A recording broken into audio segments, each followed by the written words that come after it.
بسم اللہ الرحمن الرحیم۔ ناظرین محترم، السلام علیکم ورحمۃ اللہ وبرکاتہ ومغفرتہ۔ آج ہم سماعت فرمائیں گے طہارت کے حوالے سے۔ نماز کے لیے طہارت ایسی ضروری چیز ہے کہ بے اس کے نماز ہوتی ہی نہیں، بلکہ جان بوجھ کر بے طہارت نماز ادا کرنے کو علماء اسلام کفر لکھتے ہیں۔ اور کیوں نہ ہو کہ اس بے وضو یا بے غسل نماز پڑھنے والے نے عبادت کی بے ادبی اور توہین کی۔ نبی کریم صلی اللہ علیہ وسلم فرماتے ہیں کہ جنت کی کنجی نماز ہے اور نماز کی کنجی طہارت ہے۔ اس حدیث کو امام احمد نے حضرت جابر رضی اللہ تعالی عنہ سے روایت کیا کہ ایک روز نبی کریم صلی اللہ علیہ وسلم صبح کی نماز میں سورہ روم پڑھتے تھے اور متشابہ لگا بعد نماز ارشاد فرمایا، کیا حال ہے ان لوگوں کا جو ہمارے ساتھ نماز پڑھتے ہیں اور اچھی طرح طہارت نہیں کرتے، انہی کی وجہ سے امام کو قراءت میں شبہ پڑتا ہے۔ یاد رکھیں، طہارت نفس ایمان، حدیث پاک میں آتا ہے طہارت نفس ایمان ہے۔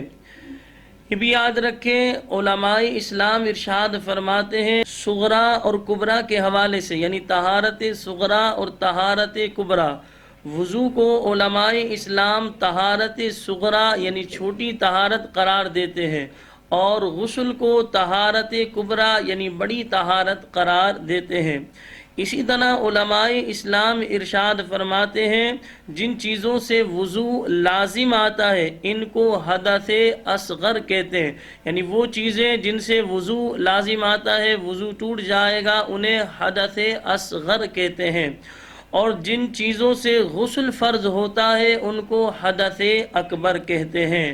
ناظرین کرام، طہارت کر کے کامل طریقے کے مطابق ہمیں نمازیں ادا کرنی چاہیے، کیونکہ اگر طہارت انسان کی درست نہیں ہو، درست طریقے سے انسان نے طہارت حاصل نہیں کی تو نماز میں متشابہ لگتا ہے۔ اور جو حدیث پاک ہم نے سنی، اس حدیث پاک میں بھی آپ صلی اللہ علیہ وسلم نے اس بات کی وضاحت فرمائی کہ انسان جو ہے اگر صحیح طریقے سے وضو نہیں کرتا، غسل نہیں کرتا، تو لہٰذا امام کو جو ہے اس سے متشابہ لگتا ہے، تو لہٰذا درست طریقے سے ہمیں طہارت حاصل کر کے کامل طریقے سے نمازیں ادا کرنی چاہیے۔ جب ہم کامل طریقے سے طہارت حاصل کریں گے تو کامل طریقے سے نماز پڑھنا ہمارے لیے آسان ہوگا۔ اللہ تبارک و تعالیٰ کی پاک بارگاہ میں دعا کرتا ہوں کہ اللہ پاک ہم سب کو کامل طریقے کے مطابق طہارت کر کے اور کامل طریقے سے نمازیں ادا کرنے کی توفیق عطا فرمائے۔ وآخر دعوانا ان الحمد للہ رب العالمین۔